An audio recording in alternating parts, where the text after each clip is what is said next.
नमस्कार। काफ़ी दिनों के बाद I am back again with another reaction video. ये जो वीडियो है ये एक थोड़ी रीसेंट टॉपिक पर है। The title of the video does not represent the recent nature of this topic which is Indian National Fascist Congress.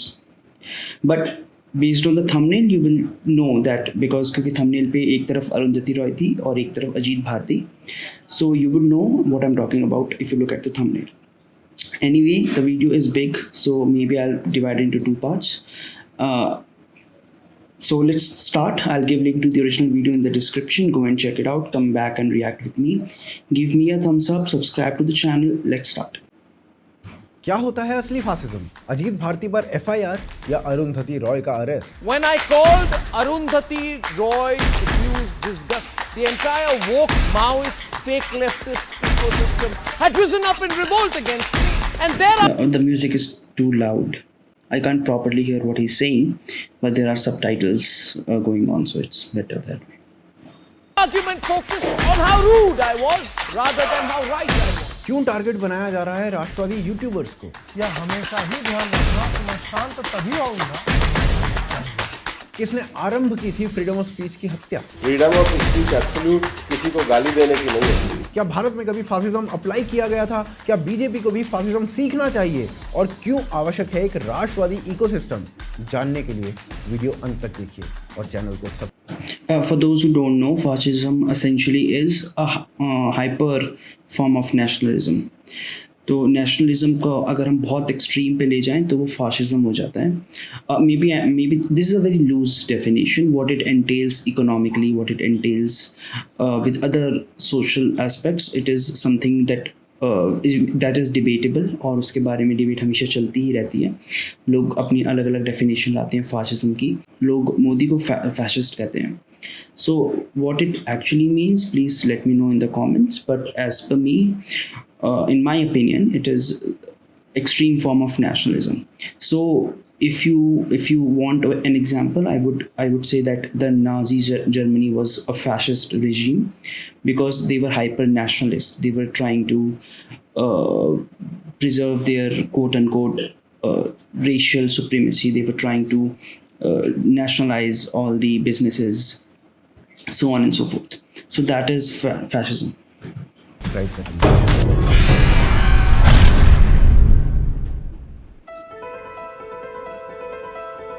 दो लेखक एवं पत्रकारों पर एफआईआर हुई। दोनों ही चर्चा का विषय है।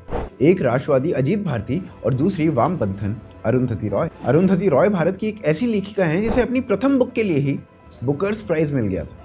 एक बुकर्स प्राइज जीती लेखिका सिर्फ प्रथम नहीं, इंडिया की first Indian citizen to have a Booker prize को यूएपीए लगाकर जेल में डाला जा रहा है। I'm very happy today, ladies and gentlemen, very happy. I'm delighted and I'm amazed. Because Arundhati Roy, you remember that wild card terrorist supporter? Arundhati Roy, that Maoist sympathizer? Arundhati Roy, who I call a Gucci separatist, who made speaking against India a career option when her books failed. Well, I don't think her books failed. Her books are very popular, especially amongst people who study literature.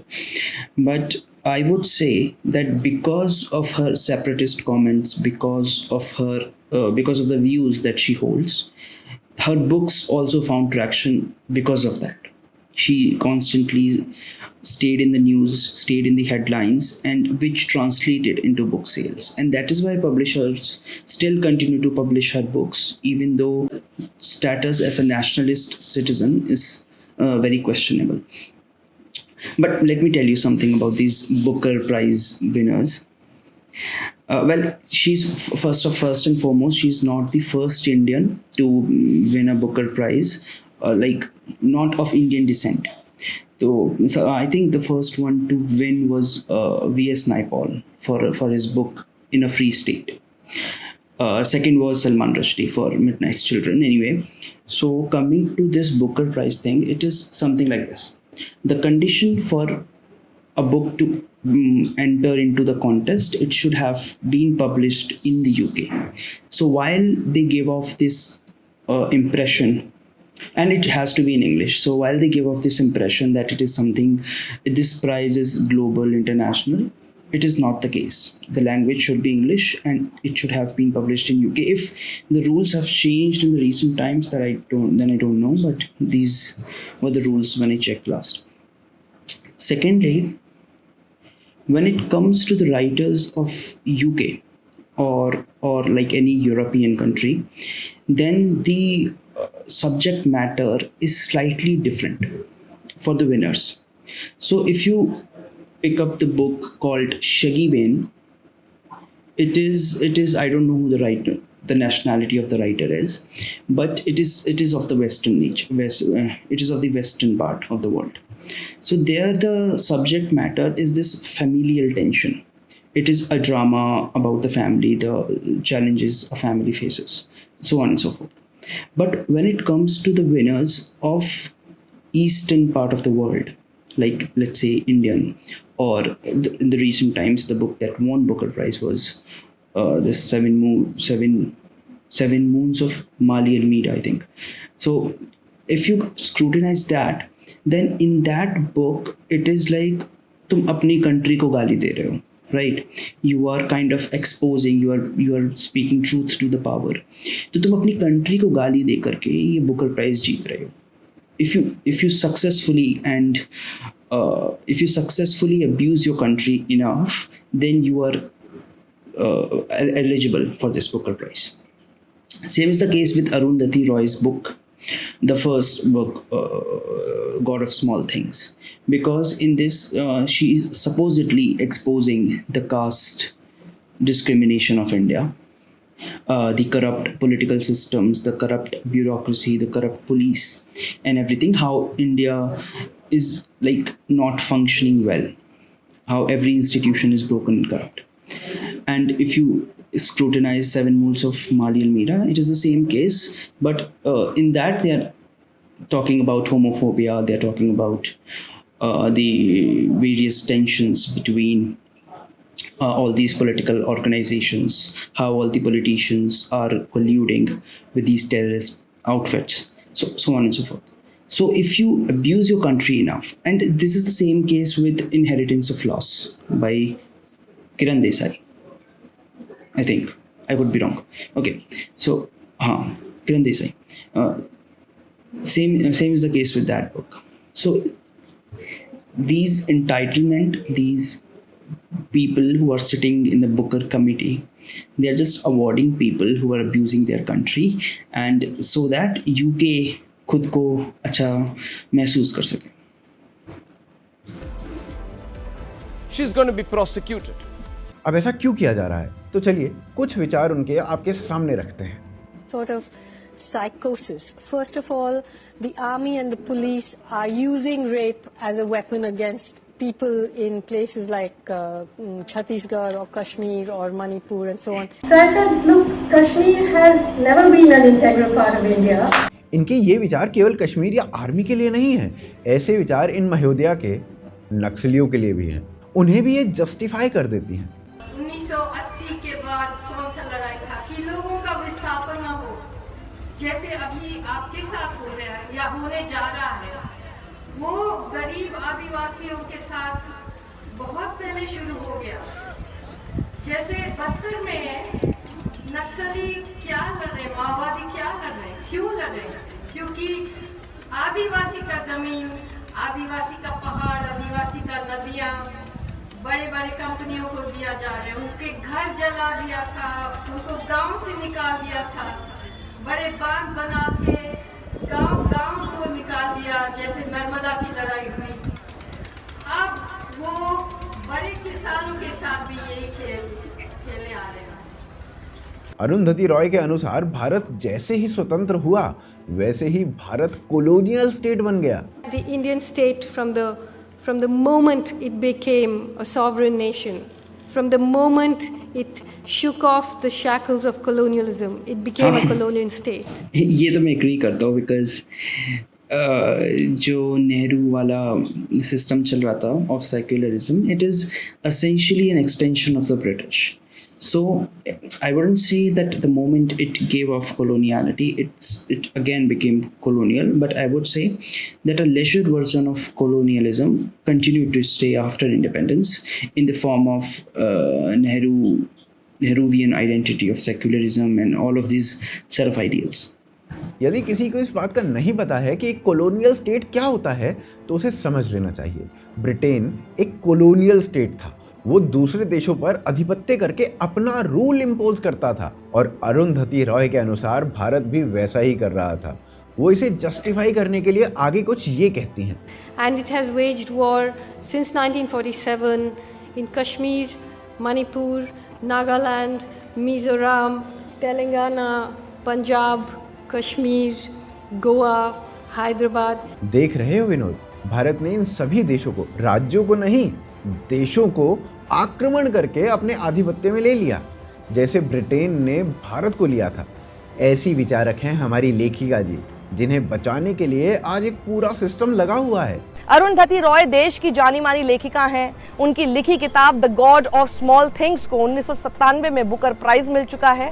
The God of small things Arundhati Roy का पहला उपन्यास था और Booker prize जीतने वाली वो भारत की पहली महिला भी थी। 2014 में टाइम्स मैगजीन ने लेखिका अरुंधति रॉय को दुनिया के 100 सबसे प्रभावशाली लोगों की सूची में जगह दी थी। राजदीप कह रहे हैं कि अरुंधति तो लीडिंग वॉइस ऑफ डिसेंट हैं, उन्हें एंटी नेशनल घोषित किया जा रहा है। भारत बनाना रिपब्लिक बन चुका है। प्रशांत भूषण को भी डिक्टेटरशिप दिख चुकी है। महुआ मोइत्रा ने भी फासिज्म देख लिया और सागरिका घोष को भी लगा कि सब कुछ लुट गया है, ऐसा नहीं होना चाहिए। बताओ, जिसके स्टेट में हिंदुओं को केवल इसलिए मार दिया जाता है कि उन्होंने भाजपा को वोट दे दिया, वो तक यहाँ पर फासिज्म देख पा रहे हैं। बड़ी विकट समस्या है भाई। औरंगजेब में खुदा ढूंढने वाली ऑड्रे टोस्की को तो ये विच हंट लगने लगा है। वहीं इसके विपरीत अजीत भारती, उन्होंने कुछ ये बोला। राहुल गांधी ने क्लेम किया है कि राम मंदिर को जो है हम हटा देंगे और बाबरी को पुनः लाएंगे, और ये बोलने से विवाद हो गया। ऑल न्यूज के जुबेर ने इसे उठाया, क्लिप काटी और इसे डिस इन्फॉर्मेशन का नाम देकर दंगे भड़काने तक ले जाया गया और कर्नाटका में अजीत के विरुद्ध FIR कर दी गई। यहाँ महत्वपूर्ण बात यह है कि जो बात अजीत ने बोली वो बात ऑलरेडी एक कांग्रेसी नेता ने बोल रखी थी। राहुल गांधी जी ने अपने नजदीकी लोगों की एक बैठक में अमेरिका के रहने वाले अपने एक शुभचिंतक के कहने पर, इशारे पर, सलाह पर यह बात कही थी। Is he talking about George Soros?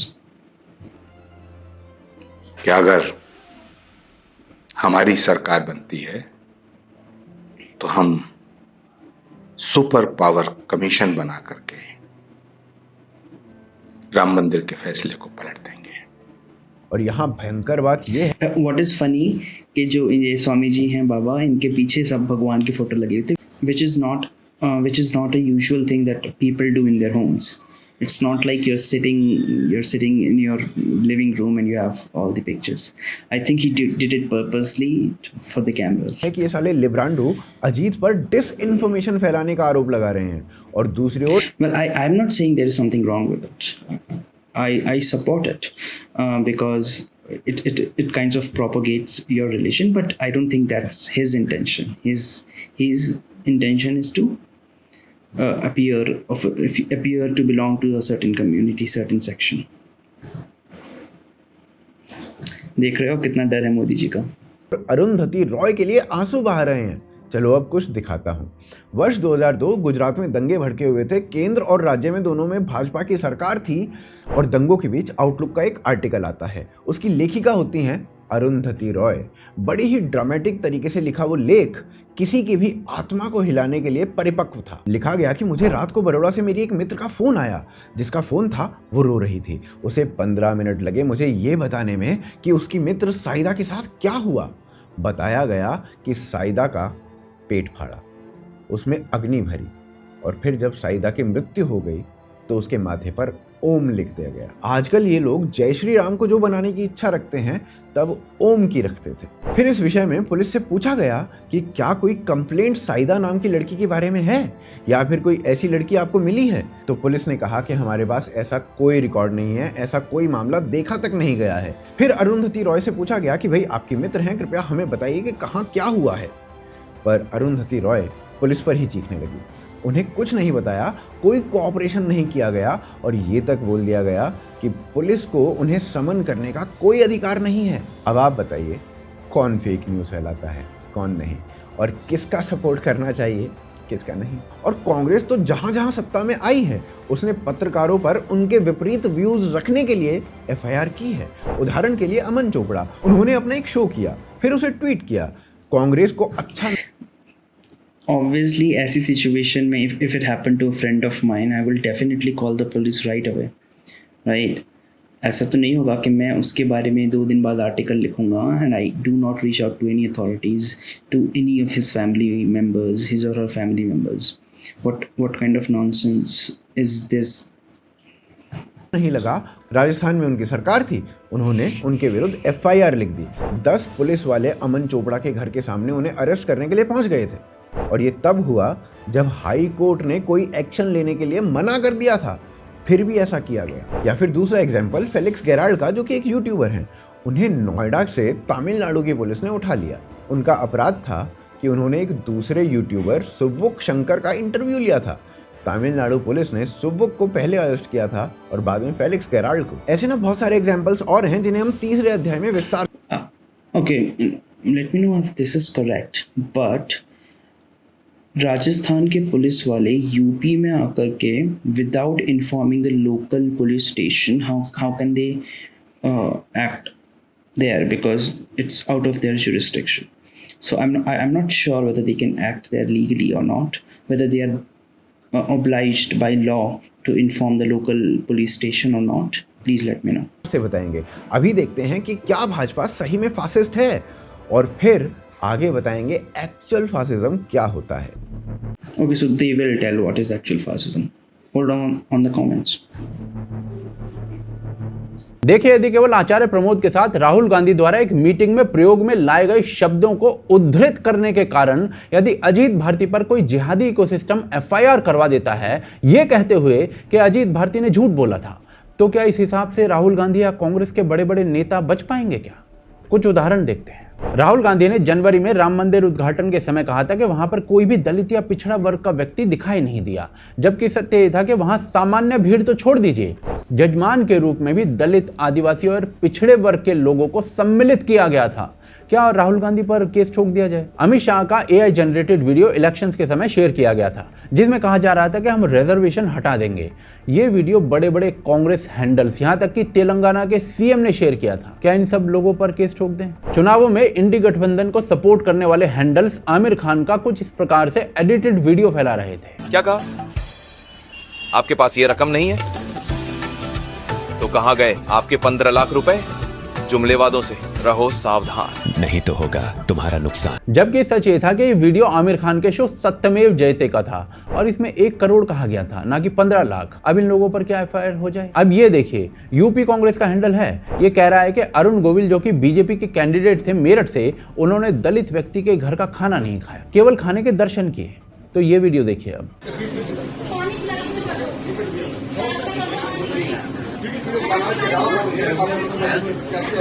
क्या ये समाज तोड़ू व्यक्ति दंगे भड़काने वाला काम नहीं कर रहा था? अब क्या यूपी कांग्रेस के ऊपर केस ठोक दिया जाए? इंडी अलायंस के ऑफिशियल हैंडल से फेक न्यूज फैलाई गई कि उनके 257 सीट आ रही हैं, ये कहते हुए कि एक्सिस माई इंडिया का सर्वे है। क्या एक्सिस वाले पूरी इंडी अलायंस पर केस ठोक दें? अब ये देखिए, राहुल गांधी यहां पर लोगों के समक्ष क्लेम कर रहे हैं एक भाषण में कि अडानी इशू पर बोलने के कारण उनकी लोकसभा की मेंबरशिप रद्द कर दी गई थी, जबकि सत्य ये था कि सुप्रीम कोर्ट में चले डेफेमेशन केस में राहुल गांधी हारे थे और उस अपराध के कारण अपराधी व्यक्ति की मेंबरशिप कैंसिल हुई थी।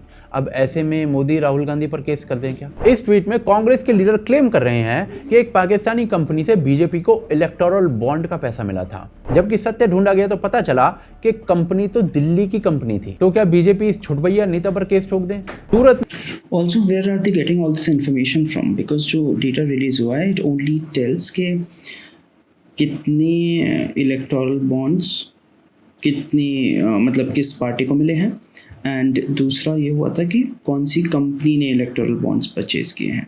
Nobody knows which company donated to which party.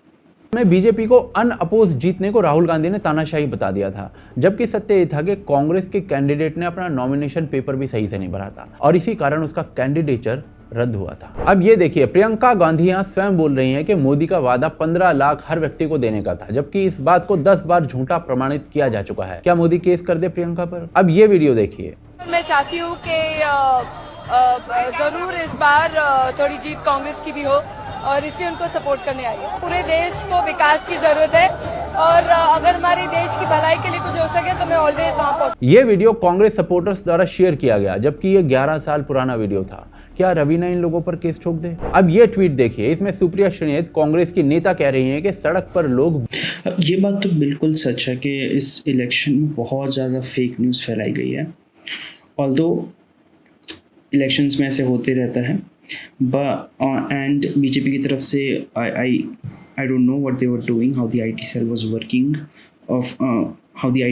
Working, but I think थोड़ा सा लेजी थे इस बार बीजेपी वाले, because they were under the belief, under the assumption कि मोदी योगी के नाम पे वोट मिल ही जाएंगे, which did not happen ultimately. और इंडी ने तो पूरा ही अपना जोर लगा दिया था फेक न्यूज़ की तरफ से, आईटी सेल की तरफ से, हर तरह से. So that was thing. BJP को गाली दे रहे हैं. जब वीडियो की जांच की गई तो 2023 का निकला.